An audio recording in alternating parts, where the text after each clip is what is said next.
On today's episode of Writing Escapades with me, David Rawding, you are going to get 5 different things that new writers need to know. So let's get after it.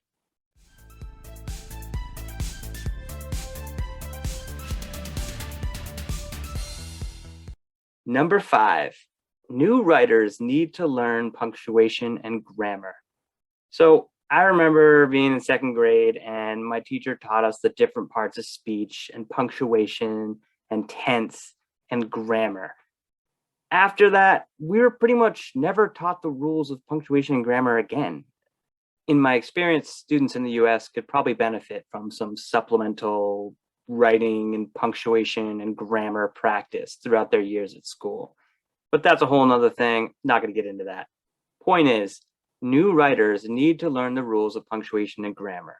You've got to. It'll save you time later if you just learn it and get it out of the way. The earlier, the better. This isn't a case where you can just hire an editor and have them do it all for you later. You really need to learn this stuff, guys.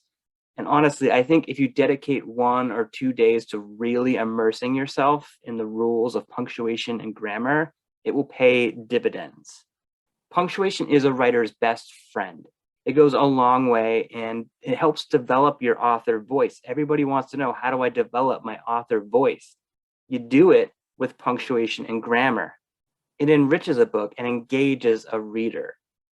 Learn that punctuation and grammar, guys. Learn it. Number 4, write consistently. You don't have to write every day. I don't write every day. I wish I could. I wish I had the time and energy to write every day, but I don't. But I do write consistently.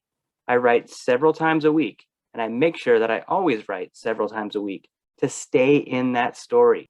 It could only be 30 minutes that you write every week, but if you are writing consistently every week, that 30 minutes is going to keep you engaged in that story. The problem that I've seen with writers is that they won't write for a week, and that week will turn into 2 weeks, and that 2 weeks will turn into 3 weeks, and that 3 weeks will turn into 3 months. And then after a while, you're intimidated by your story and it seems foreign to you. So it's hard to dive back in, but I know the feeling. And the way to stop this from happening is to write consistently. Write at least once a week, even if it's a short period of time. Set aside that time and use that time for writing. And if you write every week, you'll notice that your word count is going to start to build. It's like compound interest. You're adding to your story every time you write. Number 3, read. Read what? If you're a new writer, you need to read everything. Read your genre. Read outside your genre. Read craft books. You will find yourselves reading less like a reader and more like a writer. You'll examine an author's style and see the written page as a blueprint. You will learn to reverse engineer these literary devices and author implements. Why did Jane Doe author use an ellipsis here? What effect did it have? John Doe author uses italics for internal dialogue. Maybe I should try that. You learn so much about writing when you read other works. And you should definitely supplement this reading by also including in those craft books.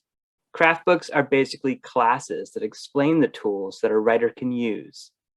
Point is, read it all, baby. Number 2, new writers need to understand that a first novel is a sandbox.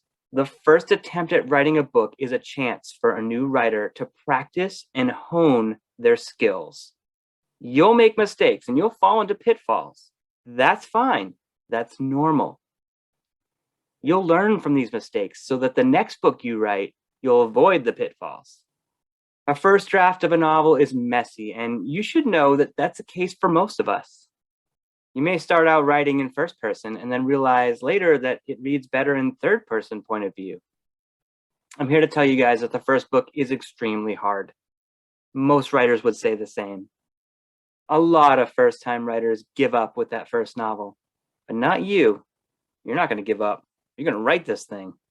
The payoff for when you finish your first book will happen when you've got that book in your hands. All those sleepless nights, all those day and times just toiling over your book. It'll pay off. Don't give up. You've got this. Number one, if you're a new writer or if you're a veteran writer, you should join a writing group. I said it in episode 2, and I'll say it again and again. It's my best piece of advice. Join a writing group. I've been in several writing groups over the years, and I can vouch, I've got the experience. These writing groups are filled with people that want to help you, and you want to help them, and it's a nice little collaboration. At its heart, a writing group is just a group of fellow writers who will read and give you feedback, and then you'll give them feedback. And guys, feedback is gold. These other writers will probably cheer you on and keep you motivated.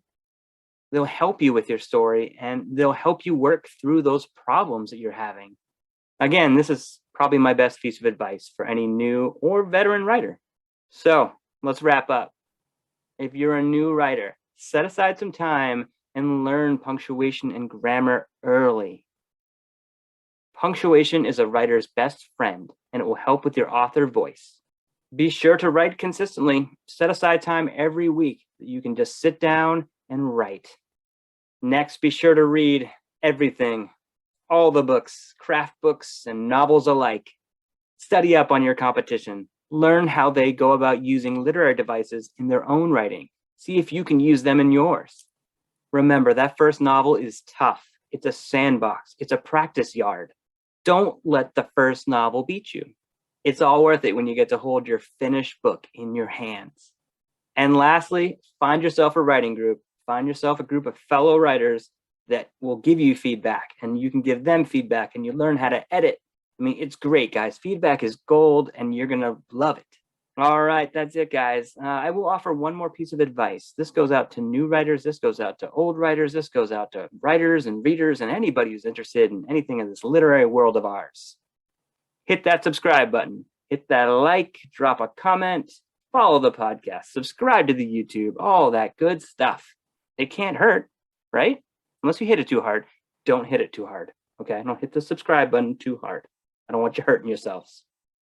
And if you want to read something, I've got 2 books. I've got Taking on Water, which is a New England crime novel set in New Hampshire. It's a thriller. It's got suspense. I also have Redemption Grove. This is set in Alaska. See the background? That's some Northern Lights stuff. You see that up in Alaska. So you can find my books on Amazon, Barnes & Noble, anywhere online where books are sold. Links in the description. All right, that's it, guys. Keep writing. I'll catch you later.